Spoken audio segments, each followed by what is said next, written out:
Scott Cullen, editor-in-chief of the Cannata Report. It's Friday morning, time for Fridays with Frank. Before I bring out Frank and his special guest, don't forget to like, subscribe, and comment, and feel free to send Frank a question. He'd love to hear from you. And Frank, what's on your mind this morning? And I can't wait to hear what's on your guest's mind. Well, I'll tell you, I think it's so fortuitous because the subject that our guest is going to be speaking about is so appropriate. And Carol, CJ, and I attended the Toshiba meeting last week at the Bellagio, which is one of the MGM properties. When we checked in, we found out that they had been hacked and they were shut down. We were told that every MGM property around the world, except one, was in the same position. I have never seen anything like that in my life.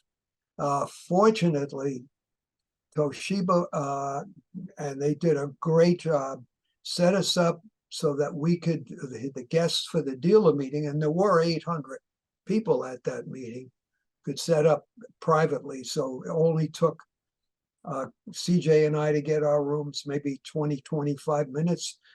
There were guests waiting online for 3 hours. Horror. And I think it's so appropriate in light of what I know our guest is going to be speaking about. So please, it gives me great pleasure to introduce Mark Hart from ACDI. How you doing, Mark? Good, gentlemen. Thanks for having me on. And Frank, sounds like you kind of were fortunate to get through so quickly. Heard some very horrific stories from attendees last week, and lack of getting rooms, lack of email. People kind of in the dark. So we, this is security is definitely top of mind for us. Next month is Cybersecurity Month. As it's coming up, and we're really putting a lot of focus on that. Some of our partners have recently been hit with some vulnerabilities, and I think it's just bringing to light that no company is going to be perfect in what they're delivering from a security standpoint. And when we look at this from a totality of our group here in the BTA, we have to bring into a lot of different accounts of security when we're talking about an MFP with software attached to it, sitting on some customer's network. There's a lot of things come into play, and we've been very fortunate to have some good partners working with like Jenna at ConnectWise and listening to what they're doing and how they're offering some cybersecurity awareness programs for their partners. We're learning. I think the big question, Frank, for us that we're still struggling with is how much to communicate and what's over communicating when it comes to new vulnerabilities or new attacks, right? I mean, you want to be able to provide information, but you don't want to scare the hell out of people either, right? And I think that's some of the paradigm things that we're all worried about here is sharing too little or sharing too much. I would say that the thing that our audience would have a big question with, as you know, percentile wise, it's still fairly low for the number of dealers are out that are in IT services. So let's take that 12% or 13% or whatever it is. How would you encourage them to approach that kind of situation for their clients? Yeah, so it's a great question, Frank. And I think things that we're encouraging dealers to do is look at the totality of their organization and what they're offering. We can deliver the greatest product, the most secure product in the world, PCI compliance and all these buzzwords, right?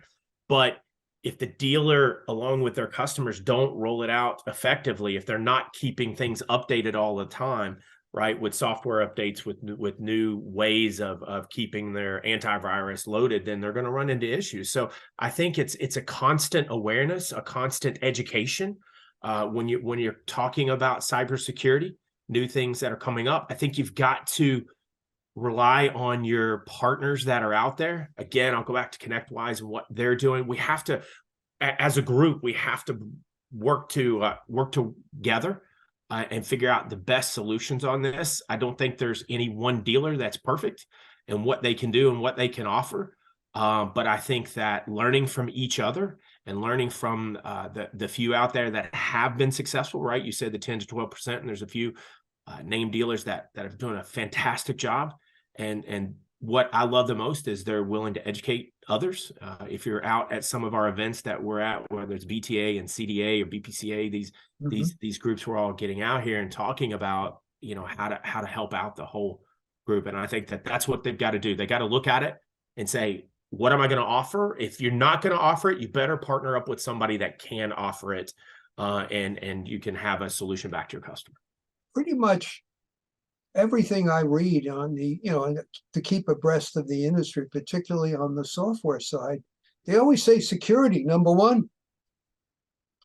I mean, I think that's a fairly accurate consensus that's prime. It is. And I think it's the buzzword right now, because what is security? You know, is it physical access? Is it remote access? Is it, you know, you trying to prevent hackers from coming in, and these college students working on their thesis, you know, hey, I just hacked this particular device or this piece of software and trying to get their name published, you know, or is it somebody internally that is just frustrated with, you know, with their work, with their business, you know, this auto worker strike that's going on right now, somebody trying to get a hold of information internally so they can share it. You don't know where an attack's going to come from, where security is going to come into play. Like I said, you know, we have partners like Elitech that work on physical access of getting in buildings, but it's not just that anymore, right? It's internal and external to your organization, and you have to worry about all aspects. You just mentioned the dealer groups. Are you getting on your tour of the circuit, so to speak? I think we're all on it. Are you getting a lot of questions on it? We're getting a lot of questions. I don't know if we're getting a lot of answers. There's a ton of questions and a ton of unknowns of people asking what should they do and what they shouldn't do. There's no silver bullet for any of us. I think just taking steps and you know, working your way up is the right thing to do. But yeah, there's a lot of questions. I mean, I've known some dealers personally, they've gotten attacked. You know, they have had ransomware. They've been shut down for days. They have concerns. And so, you know, again, that goes back to my thought of what should we share? What shouldn't we share? Right. I think at this point in time, we have to be open. Anytime something comes up, you just got to put it out there, because you don't want to have a customer that could be affected from a ransomware, could be affected from an attack from your particular software, hardware, whatever it may be, without them knowing ahead of time. Mark, great to have you, my friend. Good to see you. Be well, and we'll look forward to catching up with you at the next meeting. Thank you guys very much.